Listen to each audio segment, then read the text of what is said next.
Hello everyone. Let's do some more exercises today. Wieder treffen wir uns zu einer Übungssendung. Heute spannen wir einen weiteren Bogen. We're going to look at what we learnt in units 17, 18, 19, 20, 21, 22 and 23. Now, what's the time? 10 to 6. What's the date today? June the 1st. What's on television today?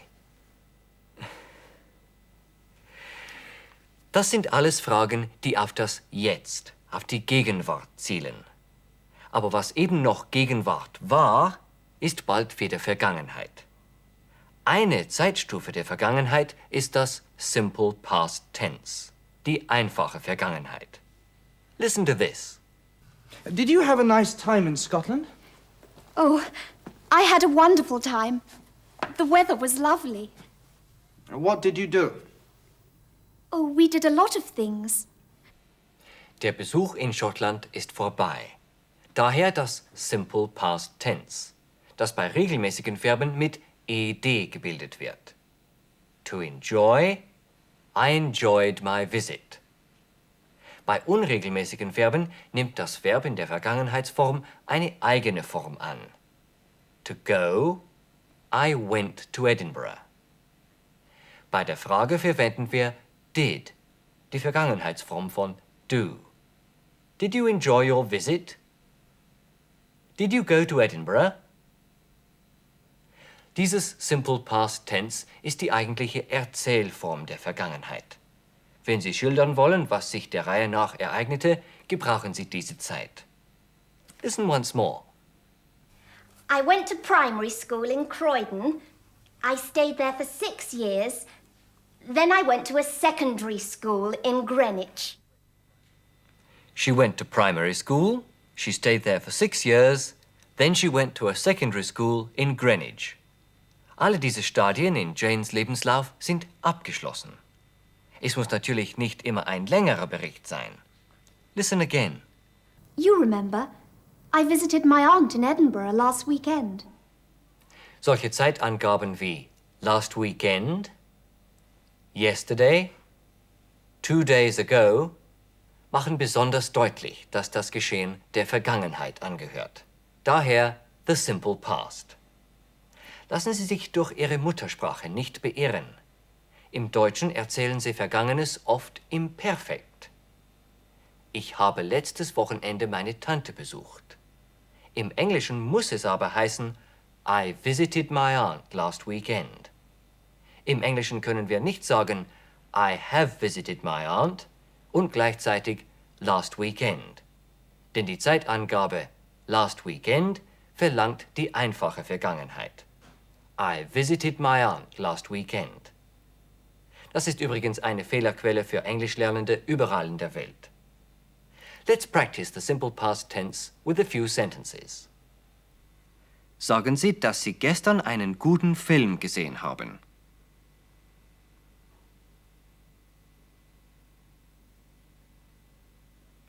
I saw a good film yesterday. I've seen wäre hier nicht möglich, denn wir haben die Zeitangabe yesterday. Sagen Sie, dass Sie letztes Wochenende Ihr Auto repariert haben.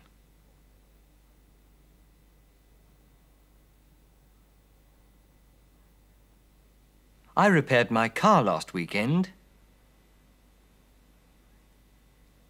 I've repaired wäre hier ebenfalls falsch. Last weekend ist wiederum eine konkrete Zeitangabe. Sagen Sie, dass Sie Samstag früh mit dem Zug in Edinburgh angekommen sind.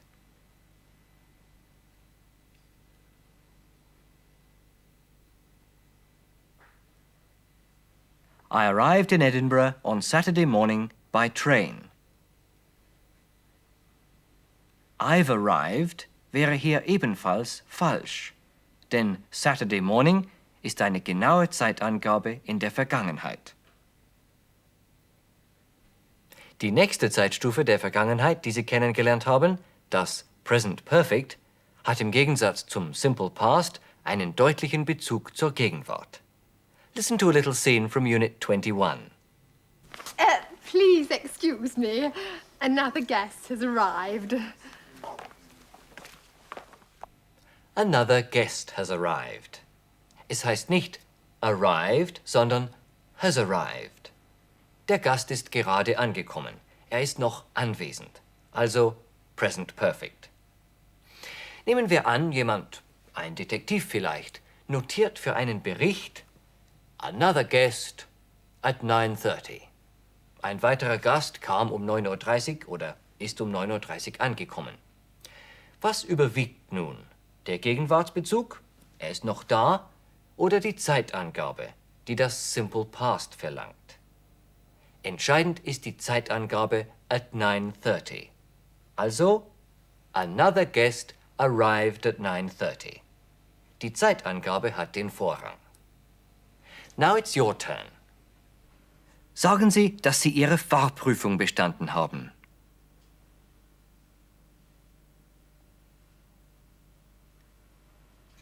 I've passed my driving test. Der Gegenwartsbezug liegt auf der Hand. Sie besitzen jetzt den Führerschein. Sagen Sie, dass Sie gestern Ihre Fahrprüfung bestanden haben.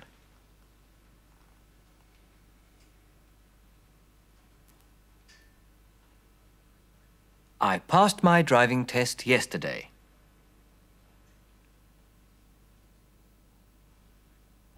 Es muss heißen I passed und nicht I've passed, denn die konkrete Zeitangabe yesterday verbietet das Present Perfect. Die Zeitangabe hat sozusagen Vorfahrt. Freilich muss es sich um eindeutige Zeitangaben handeln, wie yesterday, last night, at 9:30. Bei nur vagen Zeitangaben steht das Present Perfect, zum Beispiel bei just, soeben. Oh, you've been to Boston! Do you know Bill Walker? He's a friend of mine. He's just moved to Boston.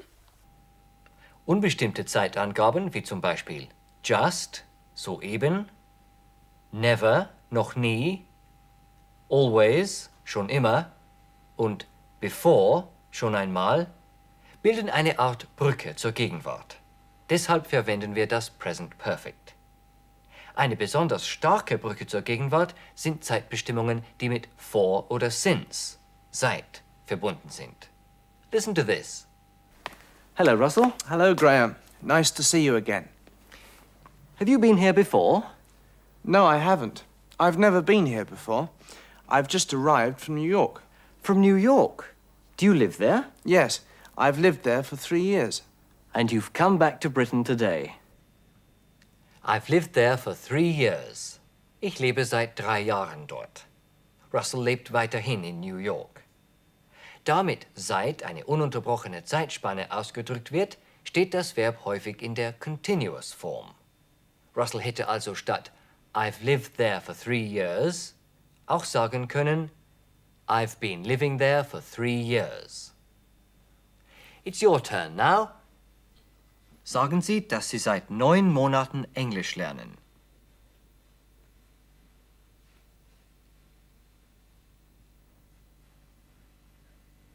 I've been learning English for 9 months.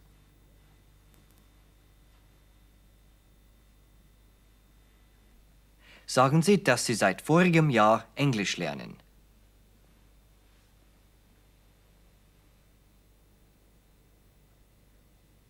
I've been learning English since last year. Since verwenden wir, wenn es sich um einen vergangenen Zeitpunkt handelt. For, wenn es sich um eine Zeitspanne handelt. Vergessen Sie nicht, dass Sie bei der entsprechenden Frage, also wenn Sie jemanden interviewen, ebenfalls das Present Perfect verwenden müssen. Fragen Sie also einen anderen Studenten, wie lange er schon Englisch lernt.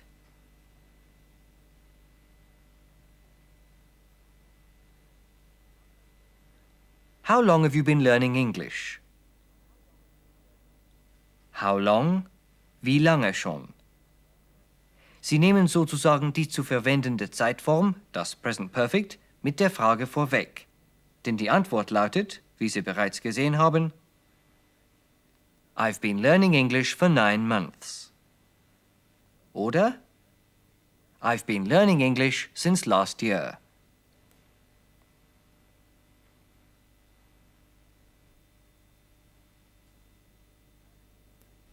Now listen to a little scene from Unit 23. Where do you live now? Hollywood. I live in Beverly Hills. How long have you been living there? Let me see. I've been living there since last December. Wollen Sie das Risiko eingehen und einen weiteren Satz auf Englisch bilden? Dann sagen Sie, dass Sie letzten Dezember dort gelebt haben.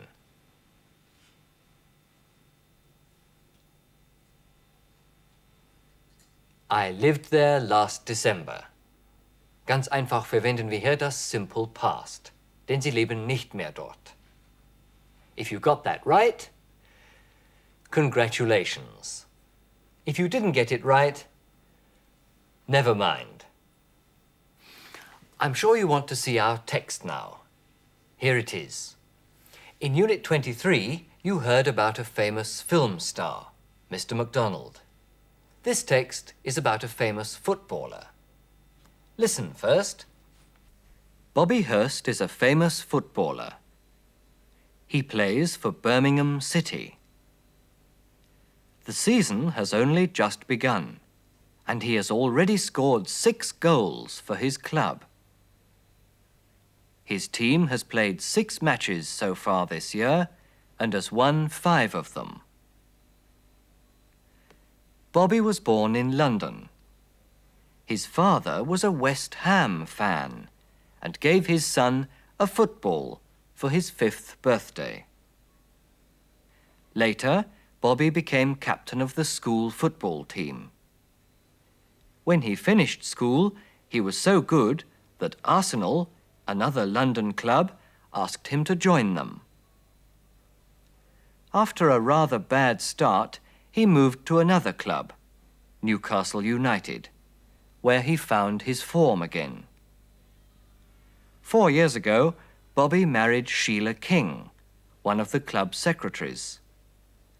The Hursts now have 2 sons, James and Andrew, and Bobby hopes that they will both be footballers too one day. Yesterday was James's 5th birthday. He wanted his own computer and was very unhappy when he only got a football and a club shirt. His mother talked to him. "We've got to watch our money, James. We still haven't paid off the new house and the car." James replied, "But, Mum, why don't we sell Daddy again?" It's a completely new text. There wasn't anything about Jane or Russell. In a real test, you'll always get a text which you haven't seen or heard before. Now the text again. You can see it this time. Bobby Hurst is a famous footballer. He plays for Birmingham City. The season has only just begun, and he has already scored 6 goals for his club. His team has played 6 matches so far this year and has won 5 of them.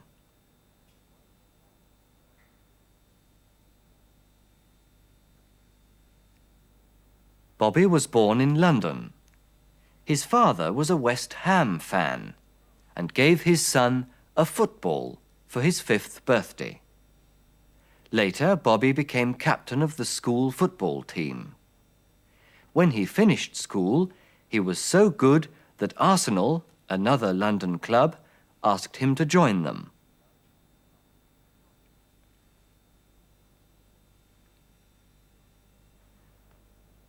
After a rather bad start, he moved to another club, Newcastle United, where he found his form again. 4 years ago, Bobby married Sheila King, one of the club's secretaries. The Hursts now have 2 sons, James and Andrew, and Bobby hopes that they will both be footballers too one day.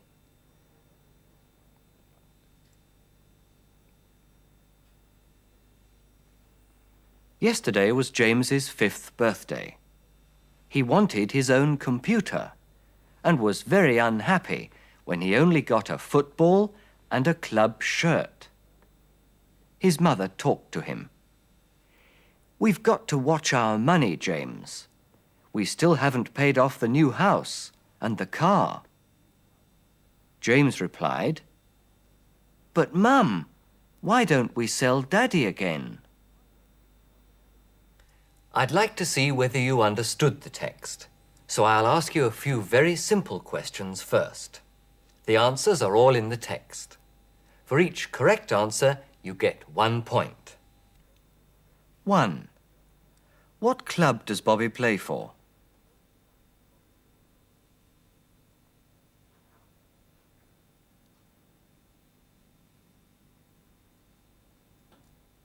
He plays for Birmingham City.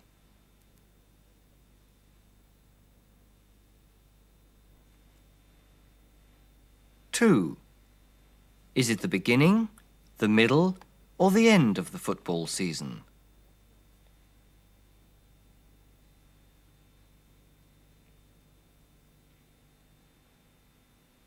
It's the beginning of the football season.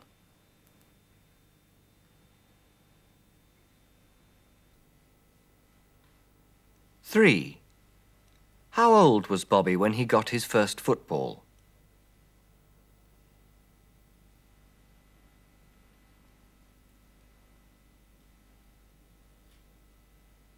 He was 5 years old.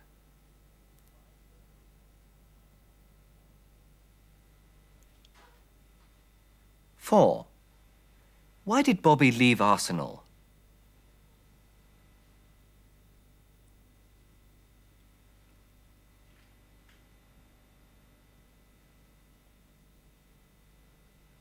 Because he was not in good form.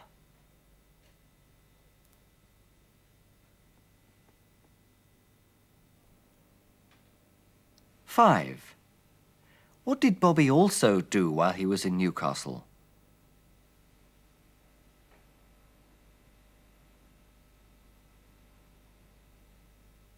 He got married. You can also say, he married.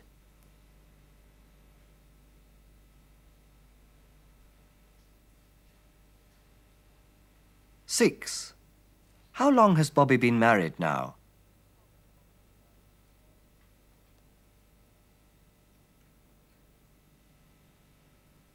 He's been married for 4 years.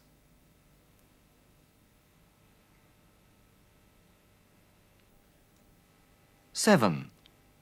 What did James get for his birthday?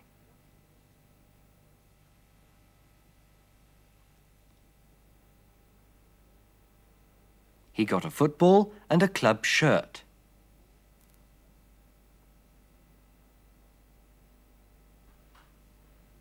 8. Why is this present a tradition in the Hurst family?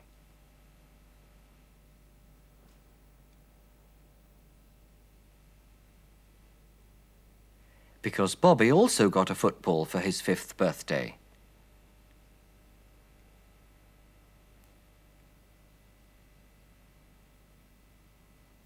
And now one last question, eine Zusatzfrage sozusagen. 9. What do the players try to do in a football match?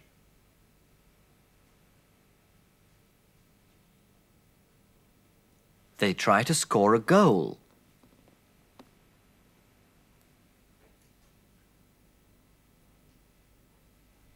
Now let's look at the language in our text. We've marked all the verbs. Is, plays. That's the simple present tense. Has just begun, has already scored. That's the present perfect. Sie sehen den Gegenwartsbezug.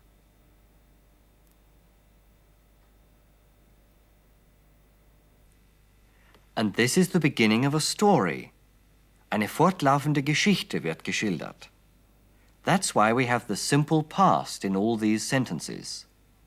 Was born, was a fan, gave his son, became captain, he finished, he was so good, asked him. Ein fortlaufender Bericht enthält immer solche simple past Formen. He moved, he found, Bobby married. Here the report ends. Es folgen Betrachtungen über das Jetzt, the Hursts now have, und die Zukunft, they will be.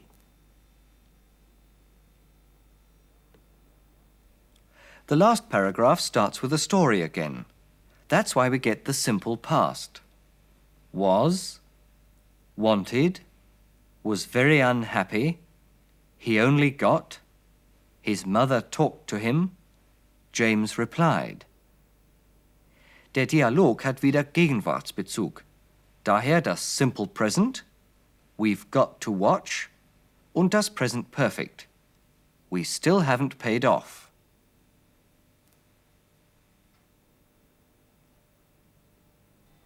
Nach dieser sprachlichen Analyse des Textes lösen Sie jetzt einige Aufgaben. Beweisen Sie, dass Sie dieses sprachliche Niveau beherrschen. Interviewen Sie Bobby Hurst. Sie wollen also wissen, wie lange er schon für Birmingham City spielt.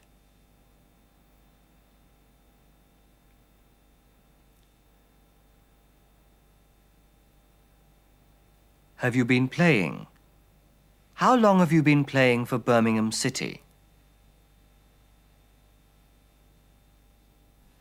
Sie möchten wissen, wann er Newcastle United verlassen hat.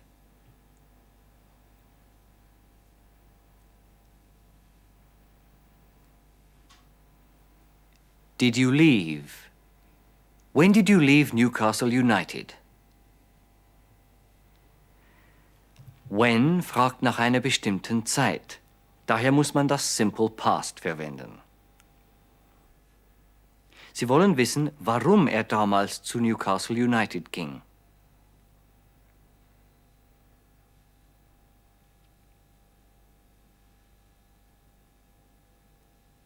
Did you join? Why did you join Newcastle United? Wir verwenden das Simple Past mit der Did-Frage, denn Newcastle United ist ja eine abgeschlossene Episode in Bobbys Leben. Wie aber war das mit Birmingham City? Stellen Sie Bobby Hurst doch dieselbe Frage zu seinem derzeitigen Club.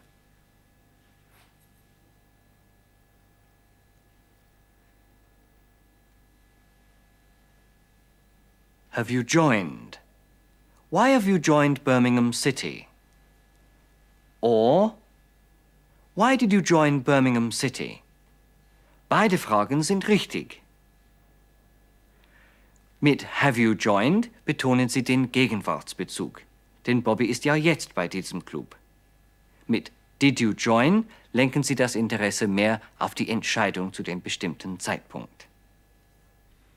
Now let's do a short dictation exercise. You'll hear the full text, but you'll only see part of it on the screen. You write down the missing words. It's an interview with Mrs. Hurst. Ready? Mrs. Hurst, what is it like to be a star footballer's wife? Footballer's wife.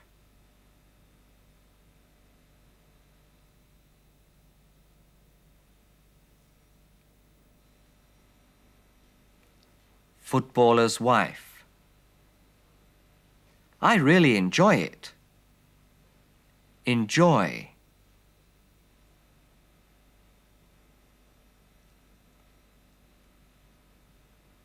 Enjoy. I used to play football when I was at school. Used to play.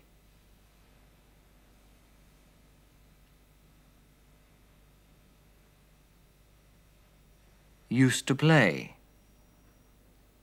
I was captain of the girls' team for several years. Girls' team.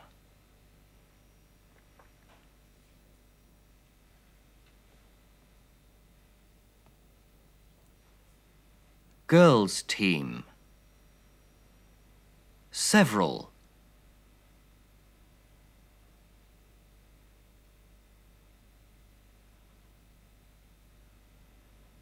Several. How do you like Birmingham? I love it. The people are marvelous here. People.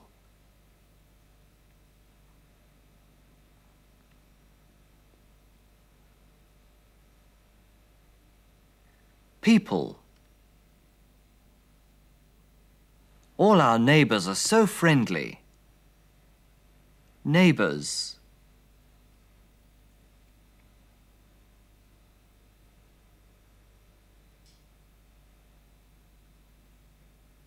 Neighbours.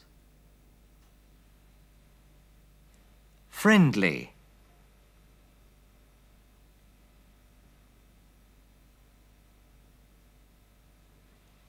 Friendly. 8 words, 8 points.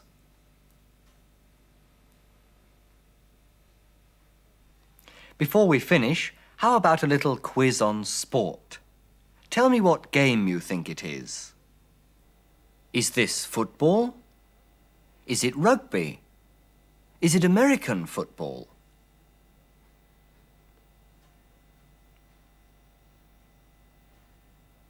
It's rugby.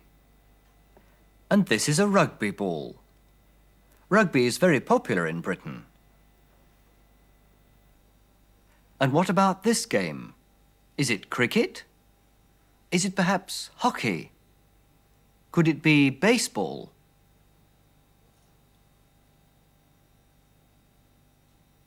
Right. It's the famous English sport, cricket. And this is a cricket bat. Ein Cricketschläger.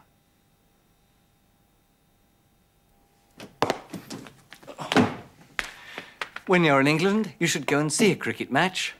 Don't believe it's a slow, boring game. That isn't true. You'll enjoy it. There's nothing more English than cricket. Oh, I almost forgot. How many points did you get on the test? 23? Congratulations. Well, goodbye for now, and all the best.